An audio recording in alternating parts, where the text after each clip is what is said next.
हुआ करते थे। उनमें से एक का नाम नेकीराम था। वह एक सीधा साधा शरीफ आदमी था जो कभी अपने ग्राहकों से बेईमानी नहीं करता था, न उनसे ज्यादा ब्याज लेता था और कभी किसी की मदद करने से पीछे नहीं हटता था। दूसरे का नाम बदीराम था। वह एक लालची आदमी था जो हर समय अपने ग्राहकों से बेईमानी करने की ही सोचता था, साथ ही ब्याज भी बहुत ज्यादा मांगता था। बदीराम के ज्यादातर ग्राहक अपनी सारी जिंदगी उसका छोटा सा उधार चुकाने में बिता देते थे। एक दिन, नमस्ते मित्र। कमल, तुम्हें देखकर बड़ी खुशी हुई। आओ बैठो। मित्र, मुझे पैसों की बड़ी सख्त जरूरत है। मुझे अपने व्यापार में लगाने के लिए 500 सोने की अशर्फियां उधार में चाहिए। ये पैसे मैं तुम्हें 6 महीने में लौटा दूंगा। मैं काश तुम्हारी मदद कर सकता। क्या तुम शाम तक रुक सकते हो? आज कुछ लोग मेरे पैसे वापस लौटाने वाले हैं। ठीक है, लेकिन जैसे मैंने कहा, इन पैसों की मुझे आज ही जरूरत है।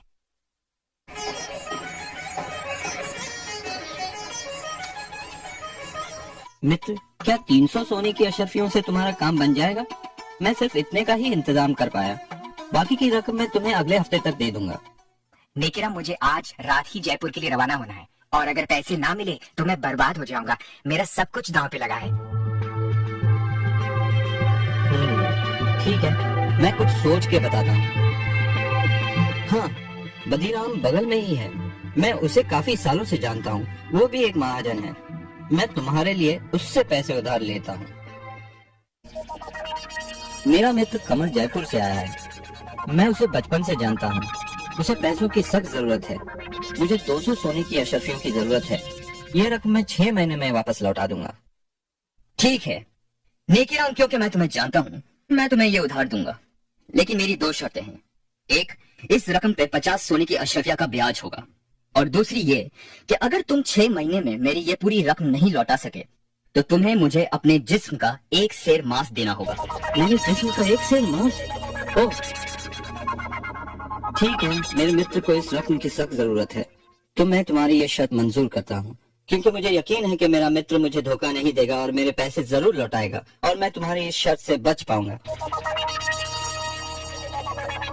ठीक है, ये लो तुम्हारी 200 सोने की अशर्फिया, लेकिन याद रखना, अगर तुमने 6 महीने में मेरे पैसे नहीं लौटाए तो तुम्हें मुझे अपने जिस्म का 1 सेर मांस देना होगा। कमल, अब मेरी जिंदगी तुम्हारे हाथों में है मित्र। कैसे भी करके ये रकम 6 महीने में लौटा देना। हे भगवान, बड़ा जालिम आदमी है। घबराओ नहीं नेकीराम, मैं पूरी रकम लेके लौटूंगा और उस जालिम आदमी का कर्ज उतार दूंगा। तुम एक सच्चे मित्र हो, बहुत बहुत धन्यवाद। लेकिन मैं तुम्हारा ये एहसान कभी नहीं भूलूंगा। अब मैं चलता हूँ मित्र। नेकीराम, तुम्हारे 6 महीने पूरे हो गए हैं। कहाँ है मेरे पैसे? बदीराम मित्र, मैं खुद कमल का इंतजार कर रहा हूँ। वो अभी तक लौटा नहीं, लेकिन मुझे यकीन है कि वो मुझे निराश नहीं करेगा और शाम से पहले जरूर लौटेगा। मैं तुम्हारे पैसे तुम्हें सूरज ढलने से पहले लौटा दूंगा। खैर, तुम्हारे पास शाम तक का समय है। अगर तब तक मुझे मेरे पैसे नहीं मिले तो तुम्हें याद है ना, तुम्हें मुझे अपने जिस्म का 1 सेर मांस देना होगा। बदीराम, तुम्हें तुम्हारे पैसे मिल जाएंगे। मेरा मित्र मुझे निराश नहीं करेगा।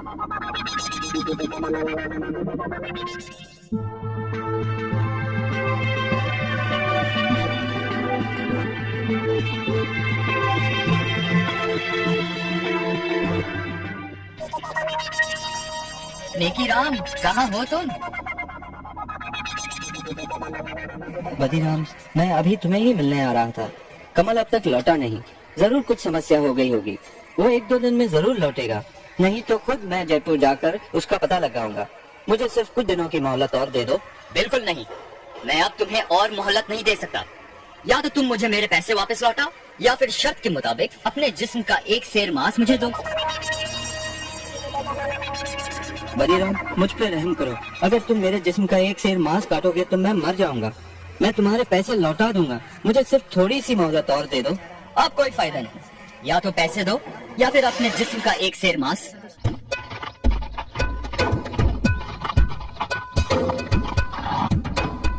ये क्या हो रहा है यहाँ? क्या समस्या है? मुझे इजाजत दीजिए हुजूर। इस आदमी ने मुझसे उधार लिया है और अब ना तो ये उधार लौटा रहा है और ना ही शर्त के मुताबिक पैसे ना लौटाने पर अपने जिस्म का 1 सेर मांस मुझे दे रहा है। क्या ये सच बोल रहा है? जी हुजूर, ये सच है। मैंने उधार लिया था, लेकिन मेरा मित्र जयपुर से अब तक लौटा नहीं। पर मुझे यकीन है वो जरूर आएगा, और जल्द ही। मुझे बस थोड़ी मोहलत और चाहिए। तुम इसे थोड़ी सी मोहलत और क्यों नहीं देते? इसे भी अपने ब्याज में जोड़ देना। नहीं हुजूर, मैं और नहीं रुक सकता। या तो वो मुझे मेरे पैसे लौटाए या फिर मुझे अपने जिस्म का एक सेर मांस दे। नहीं नहीं, ये आदमी तो जालिम है। नेकी राम एक भला आदमी है और उसे थोड़ा समय तो और मिलना चाहिए। खामोश, तुम दोनों मेरे साथ इसी वक्त दरबार चलो। कल सुबह शहंशाह अकबर खुद इसका फैसला करेंगे।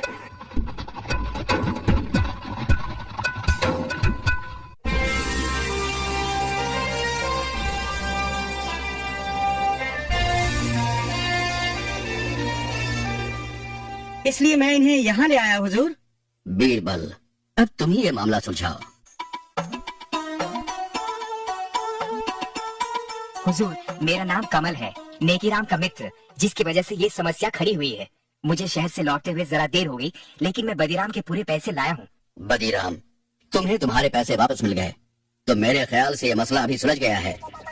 नहीं हुजूर, अब मुझे पैसे नहीं चाहिए, और शर्त के मुताबिक वक्त पे पैसे ना लौटाने पर मुझे अब उसके जिस्म के मांस का एक सेर हिस्सा चाहिए। तुम इतने ढीठ क्यों बन रहे हो?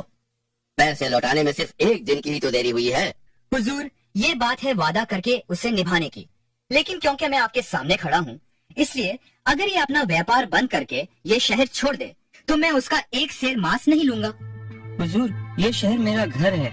मैं ये शहर छोड़कर कहाँ जाऊंगा? ये मुझसे कैसे होगा? मित्र, क्योंकि ये सब मेरी वजह से हुआ है, तुम मेरे साथ जयपुर चलो और मेरे घर में रहना। ठहरो, मुझे समझ में नहीं आता कि तुम इतने ढीठ क्यों हो। अपने पैसे लो और ये मसला अभी और इसी वक्त खत्म करो। हुजूर, आप शहंशाह हैं, आपका हुक्म तो मानना ही होगा, लेकिन इसका मतलब ये होगा कि व्यापार में दिए किसी भी वादे की कोई कीमत नहीं है।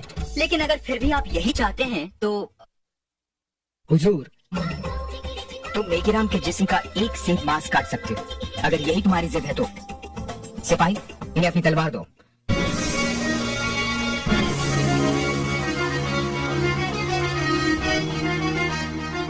जाइए शौक से अपने वादे के मुताबिक अपने हक का एक सेर मांस काट लीजिए।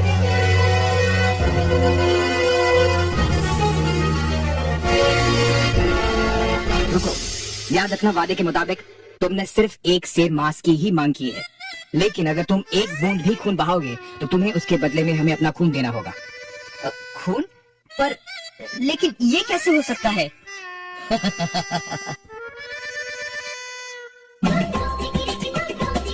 ये कैसे करना है, ये तुम्हारी समस्या है। वादे के मुताबिक तुम्हें एक सेर मांस ही काटना है, लेकिन खून नहीं बहा सकते। अगर आपसे बन सके तो फिर आगे बढ़ो। मैं नहीं होगा हुजूर, ये आदमी अपने वादे के मुताबिक अपने हक को छोड़ रहा है। तुम एक जालिम इंसान हो और तुम्हारे इरादे भी साफ नजर आते हैं। तुम बस नेकीराम को अपने रास्ते से हटाना चाहते थे, क्योंकि वो तुम्हारे ही व्यापार में है। मैं माफी चाहता हूँ हुजूर, मुझे माफ कीजिए। तुम्हें मुआफी नहीं मिल सकती। मुझे ये भी पता चला है कि तुम काफी लोगों के साथ बेईमानी कर चुके हो। तुम्हें 1 साल की कैद की सजा सुनाई जाती है, और नेकीराम को जो रकम तुमने उधार दी है वो हम नेकीराम को उसकी परेशानी के एवज देते हैं। सिपाहियों, इसे काल कोठरी में डाल दो। शुक्रिया जहांपनाह, शुक्रिया बीरबल जी। बीरबल, एक बार फिर तुमने अपनी चतुराई से इंसाफ को जीत दिलाई। शाबाश, शाबाश बीरबल, शाबाश। शुक्रिया हुजूर। बहुत समय पहले की बात है। तेनाली नाम के एक गांव में रामलिंगम नाम का एक निर्धन व्यक्ति रहता था। तेनाली विजयनगर का एक हिस्सा था, जहां महान राजा कृष्णदेव राय का राज था। रामलिंगम एक चतुर व्यक्ति था, जिसे रमन भी बुलाते थे, पर उसे काम करना नहीं पसंद था और वो अपना समय आलस्य में बिताता था। सदा की भांति एक दिन जब वो पेड़ के नीचे विश्राम कर रहा था, एक साधु वहाँ पहुँचे। तुम्हें लज्जा नहीं आती? जब सभी लोग व्यस्त हैं, तुम अपना समय आलस्य में नष्ट कर रहे हो। साधु, काम तो करना चाहता हूँ लेकिन नहीं कर पाता क्योंकि मेरा स्वास्थ्य ठीक नहीं है। यह सचमुच दुर्भाग्यपूर्ण है। यदि ऐसी ही बात है तो मैं तुम्हारी सहायता करूँगा। मैं तुम्हें देवी काली को प्रसन्न करने का मंत्र सिखाऊंगा। जब वो प्रकट हो, उनसे अच्छे स्वास्थ्य का वरदान मांग लेना हे माँ काली नमो नमः। चतुर रमन ने जल्द ही मंत्र याद कर लिया। नमः। तुमने मंत्र अत्यंत शीघ्र याद कर लिया, तो अब आज रात को ही मंदिर जाना, मूर्ति के समक्ष बैठना और 1008 बार मंत्र को दोहराना। जब देवी प्रकट होंगी तब तुम उनसे वर मांग लेना। आपका धन्यवाद महात्मा, जैसा आपने कहा मैं वही करूँगा। उसी रात रमन मंदिर में पहुंचा। मूर्ति के सामने बैठा तथा मंत्र का जाप करने लगा। जैसे ही उसने अंतिम बार मंत्र पढ़ा, एक चमक से उसकी आंखें चौंधिया गईं। रमन ने एक स्वर सुना। मेरे पुत्र, तुम्हारी पूजा से मैं प्रसन्न हूँ। तुम वरदान मांगो। जैसे ही रमन ने उन्हें देखा, वो जोर जोर से हंसने लगा।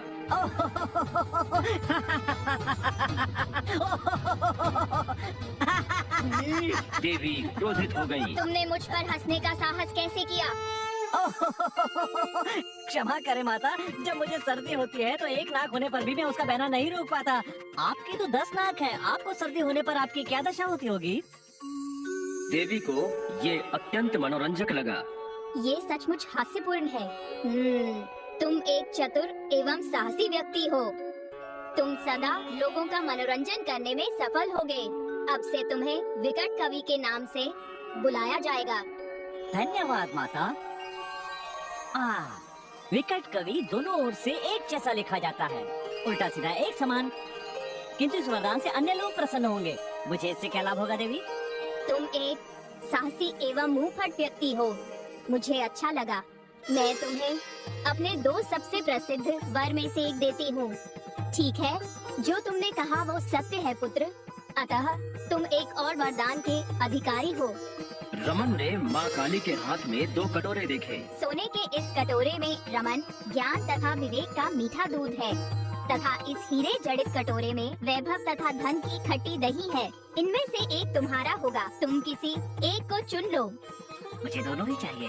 देवी माता, दोनों को चखे बिना मैं निर्णय कैसे ले सकता हूँ?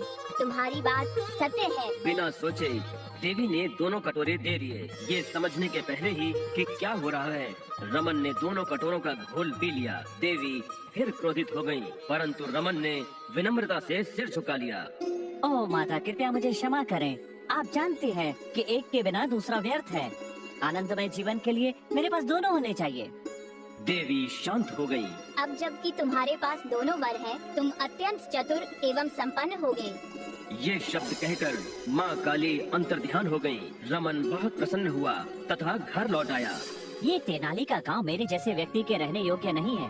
मुझे विजयनगर की राजसभा में जाकर कृष्णदेव राय का हृदय जीतने का प्रयास करना चाहिए। रमन जानता था कि ये सरल कार्य नहीं है, परंतु वो विजयनगर जाने के लिए कटिबद्ध था। सर्वप्रथम मैं विजयनगर जाऊंगा, तत्पश्चात महल प्रवेश का उपाय खोजूंगा, किंतु उससे पूर्व मुझे किसी की सहायता लेनी होगी। किसी सहायक को ढूंढने की चिंता में रमन के दिन व्यतीत होने लगे। एक दिन रमन को पता चला कि विजयनगर के राजगुरु उसके गांव के मंदिर में आ रहे हैं। भाग्य मेरा साथ दे रहा है। अगले दिन जब राजगुरु मंदिर आए, रमन ने उनका पीछा किया। गुरुजी, मैं तेनाली का रामन हूँ, मुझे अपना सेवक माने। क्यों ना मैं इस मूर्ख गवार की सेवा लूं? हम ठीक है, मैं नदी में स्नान करने के लिए जा रहा हूँ। तब तक तुम मेरे वस्त्र संभालो। गुरुजी, मुझे आशा है कि एक दिन मैं भी विजयनगर की सभा में जाऊंगा। अच्छा, वो कैसे? राजसभा का विदूषक बनकर। ठीक है, तुम विजयनगर आ जाना और मैं तुम्हारी सहायता करूँगा। सहायक मिल जाने के विश्वास के साथ कुछ दिन बाद रमन अपनी माँ, पत्नी तथा सामान के साथ तेनाली से चल पड़ा। जब वो विजयनगर पहुँचा, उसने राजगुरु से मिलने का निश्चय किया। अगले ही दिन वो राजगुरु के घर गया। हाँ, मैंने सोचा नहीं था कि ये मूर्ख यहाँ आ जाएगा। तत्काल ही उसने अपने सेवक को बुलाया। वहाँ उद्यान में एक आदमी है, उसे बाहर फेंक दो। सेवक ने उसे निकाल दिया। लेकिन स्वयं उन्होंने ही मुझे यहाँ बुलाया था। अगले कुछ दिनों तक वो नगर में घूमता रहा। एक दिन उसने राजगुरु को नदी की ओर जाते देखा। तट पर रखे वस्त्रों को मुझे उठा लेना चाहिए। रमन ने वस्त्र उठाए तथा चट्टान के पीछे छुप गया। जब राजगुरु अपने वस्त्र लेने को पलटे, वो चकित रह गए। वो मेरे पास हैं और मैं तभी दूंगा जब आप मुझे अपने कंधों पर बिठाकर महल तक ले जाने का वचन देंगे। अपने वस्त्र वापस पाने के लिए राजगुरु को वचन देना पड़ा। जैसा तय हुआ था, राजगुरु ने रमन को कंधे पर बैठाया तथा चल पड़े। जब वे महल के प्रांगण में पहुँचे, राजा कृष्णदेव राय ने ये देखा। ये क्या? राजगुरु किस आदमी को ढो रहे हैं? रमन ने राजा को देखा। आगे क्या होगा इसका उसे अनुमान हो गया, तो वो राजगुरु की पीठ से उतर गया। गुरुजी, मैंने आपका अपमान किया, अब मैं आपको उठाकर ले चलूंगा। राजगुरु के रोकने से पहले ही रमन ने उन्हें अपने कंधों पर उठा लिया तथा चल पड़ा। इसी बीच सिपाहियों, राजगुरु के कंधे पर एक आदमी है, उसकी पिटाई करके राजगुरु को ले आओ।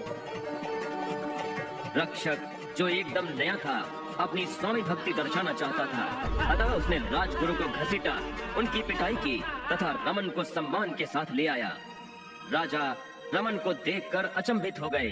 तुम कौन हो और राजगुरु कहाँ है?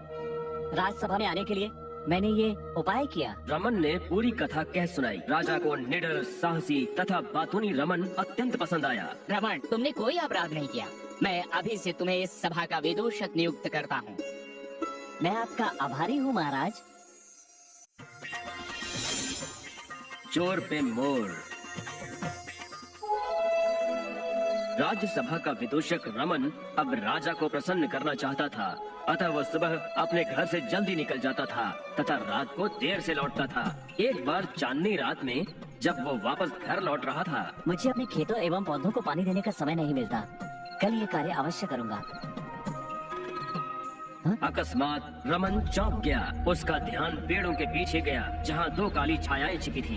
ये तो चोर हैं। उन्होंने मुझे देखा नहीं होगा। मुझे कुछ तिगड़म बढ़ानी होगी। वो अपने घर की ओर चल पड़ा। जैसे ही वो अंदर पहुंचा, स्वामी आइए, भोजन तैयार है, पाँव धोकर बैठ जाइए। लेकिन रमन ने ऊंचे स्वर में चिल्लाकर पत्नी से कहा, भोजन बाद में, पहले हमें एक आवश्यक कार्य करना है। वो क्या है मेरे स्वामी? नगर में कई चोर हैं। हमें अपना धन ताले में रखना चाहिए। बाप रे, चोर! अब क्या करें? मैं तो रात में द्वार भी बंद नहीं करती। चिंता मत करो, सारा धन तथा आभूषण एक संदूक में रखो, उसे हम कुएं में फेंक देंगे। किसी को इसका आभास तक नहीं होगा। दोनों चोरों को रमन का स्वर स्पष्ट सुनाई दे रहा था। वे एक दूसरे को देखकर हंसे। रमन ने पत्नी के पास आकर धीमे स्वर में कहा, बाहर दो चोर छुपे हुए हैं, उन्हें मूर्ख बनाना है। संदूक में कुछ भारी वस्तुएं रख दो। ओहो, संदूक भरने में कितना समय लगा रही हो? रमन की पत्नी समझ गई कि क्यों उसका पति चिल्लाकर बोल रहा है। आपने बिल्कुल सही कहा, मैं ये कार्य शीघ्र ही करती हूँ। इस पत्थर की सिल को पेटी में रख देती हूँ।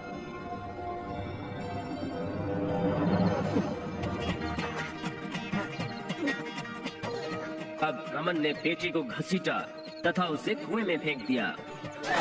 एक बड़े छपाके के साथ वो नीचे तल में चला गया। हमें दीपक बुझने तक प्रतीक्षा करनी चाहिए। शायद पेटी ठूस ठूस कर भरी है। आशा है ये धन बहुत समय तक हमारे काम आएगा। थोड़ी देर बाद दीपक बुझ गया। चलो अब कुएं की ओर चले। जरा ध्यान से, तुम आवाज नहीं करना। चोर कुएं पर पहुँचे तथा झांकने लगे। कुएं में अधिक पानी नहीं है। हमारा कार्य सरल हो गया। चलो कुआं खाली करें और जल्दी से अपना धन निकाल लें। दोनों ने पूरी रात्रि काम किया, परंतु व्यर्थ रहा। एक कुएं से पानी खींचता था और दूसरा बाहर फेंकता था। पानी पौधों की ओर बह जाता था। एक बाल्टी, 2, 3, 4। बस कुछ घंटों बाद हम धनवान होंगे। 50, 51। अब तुम करो। मैं थक गया हूँ। तुम उधर खिसको। 53, 54, 110। अब और नहीं। क्या पेटी दिखी? नहीं, अभी नहीं। पर हिम्मत मत हारो। चलो पानी खींचो। 111।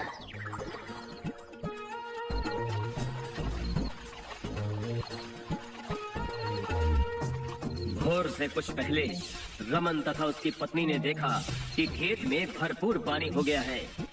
वो कुएं के पास गया। आपका धन्यवाद, आपने अच्छा काम किया।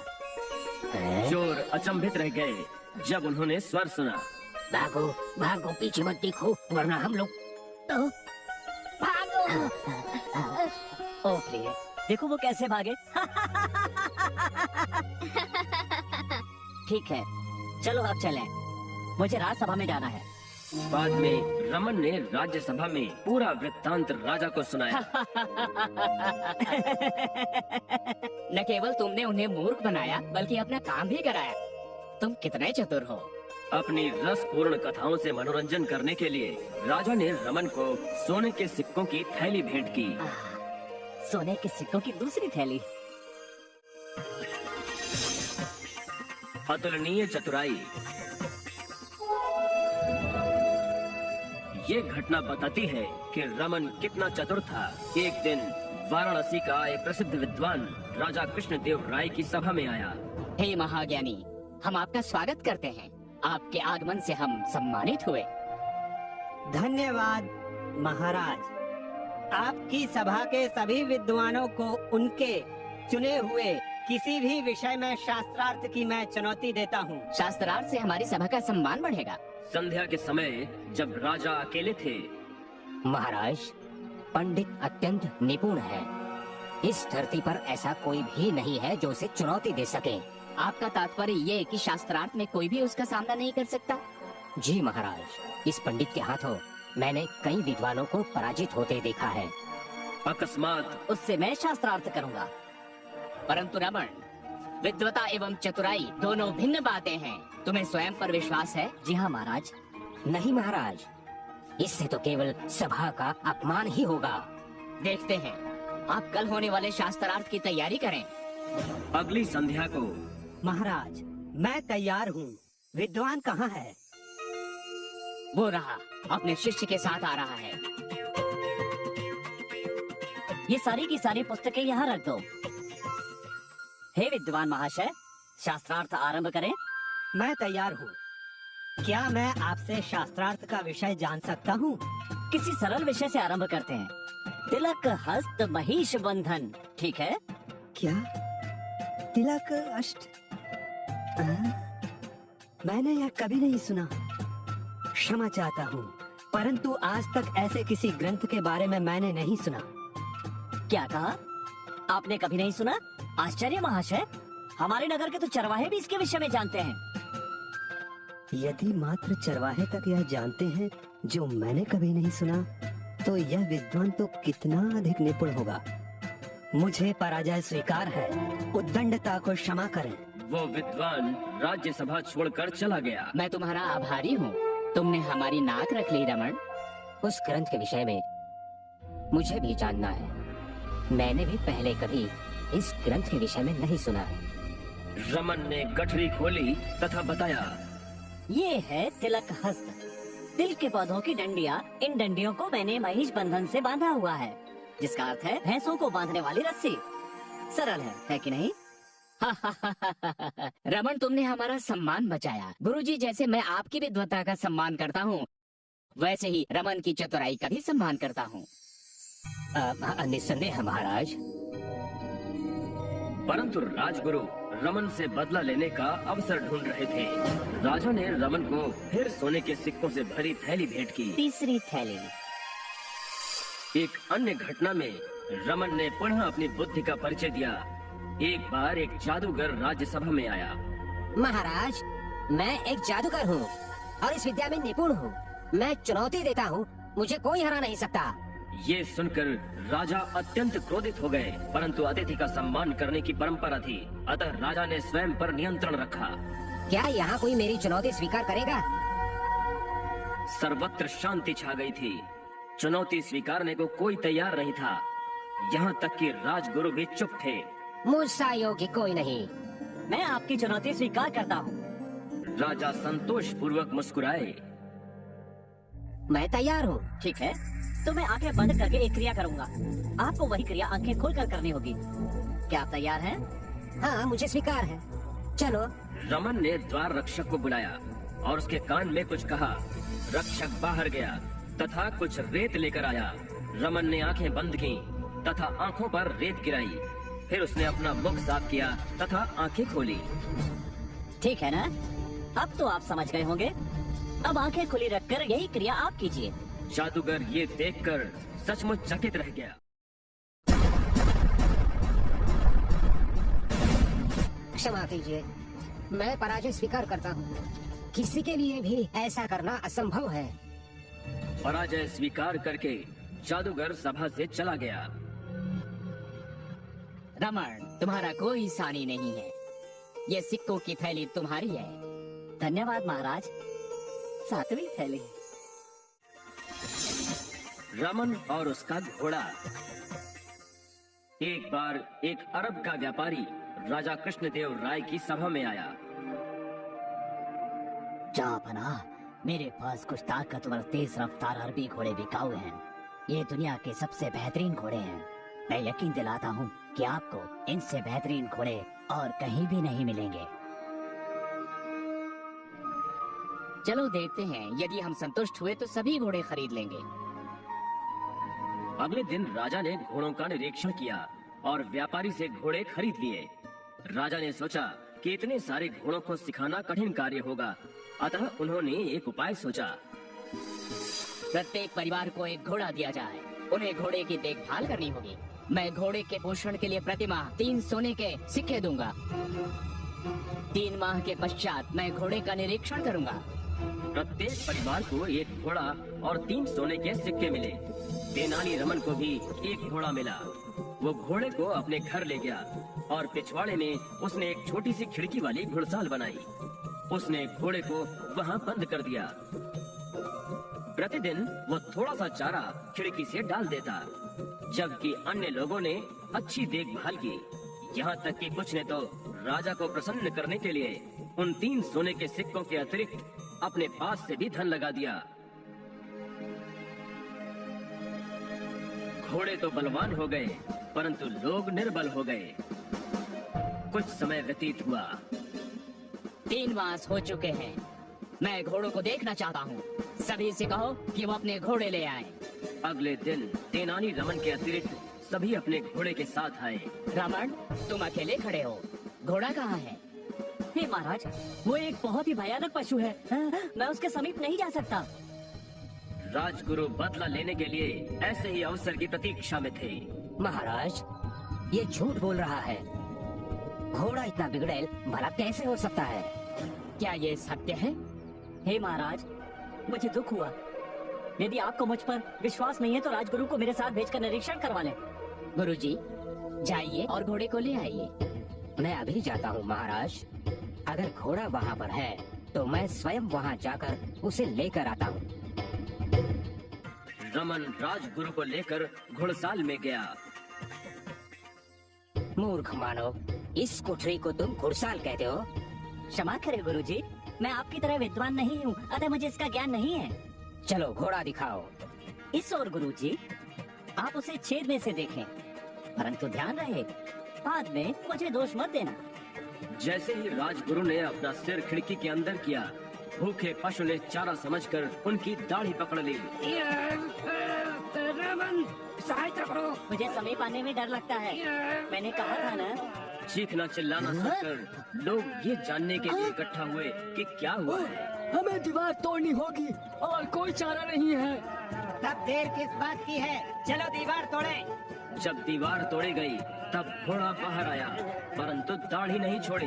राजगुरु की दाढ़ी काटकर उन्हें छुड़ाते हैं। उनकी रक्षा का बस यही उपाय है। दाढ़ी काटी गई, तभी राजगुरु छूट पाए। घोड़े को महाराज के पास ले चलो। घोड़े को घसीटकर राजा के पास ले जाया गया। जब राजा ने घोड़े को देखा, ये क्या रमन, घोड़ा इतना दुर्बल क्यों है? सोने के सिक्कों का तुमने क्या किया? घोड़े को चारा अल्प मात्रा में मिलता था। इसके अलावा ये अत्यंत बिगड़ैल भी था। मैं आपसे एक और निवेदन करना चाहता हूँ। है? क्या निवेदन है? राजा का कर्तव्य है प्रजा की भलाई करना। हाँ, परंतु आपने उन पर घोड़ों की देखभाल का भार डाल दिया। इस कारण प्रजा हो गई दुर्बल और घोड़े हो गए बलवान। रमन, तुमने मेरी आंखें खोल दी, अत्यंत चतुराई से मेरी भूल बता दी। ये पुरस्कार तुम्हारे लिए। राजा ने पुनः सोने के सिक्कों की एक थैली भेंट की। 8वीं थैली। रमन दिल्ली में। तेनाली रमन का नाम सारे देश में फैल गया था। राजा कृष्णदेव राय के समय में दिल्ली पर मुगल बादशाह बाबर का राज था। हर कोई उस विकट कवि रमन की अक्लमंदी की दाद देता है। मैं भी उस विकट कवि से मिलना चाहता हूँ। ये मेरी दिली तमन्ना है।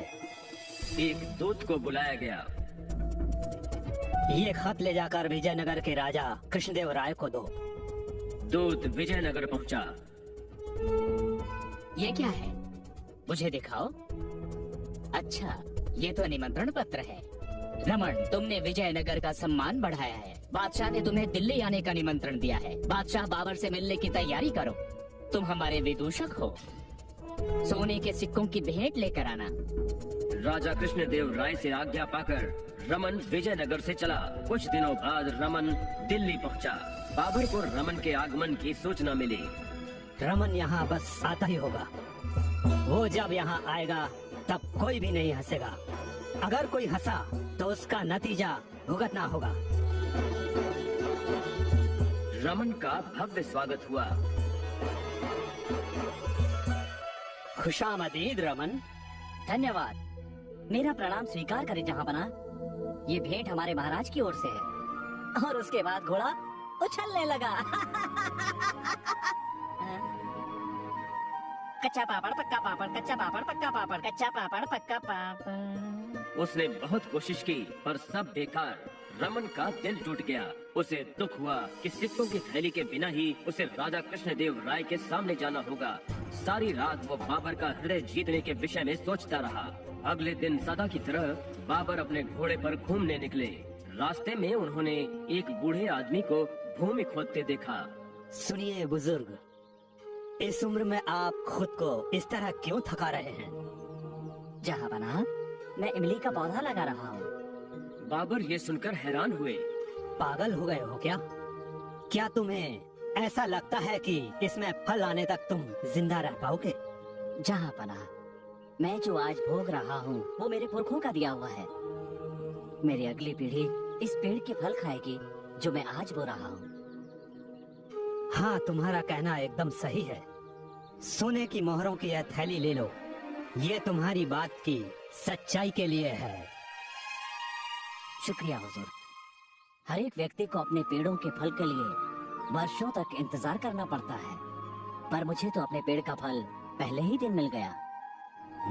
ये सुनकर बाबर अत्यंत प्रसन्न हुए। उन्होंने फौरन एक और थैली इनाम में दे दी। पेड़ लगाने वाले को उसका फायदा फल निकलने के बाद ही मिल पाता है, पर मेरे मामले में पहले दिन ही फायदा हो गया, और वो भी दोहरा। तुम बहुत समझदार हो।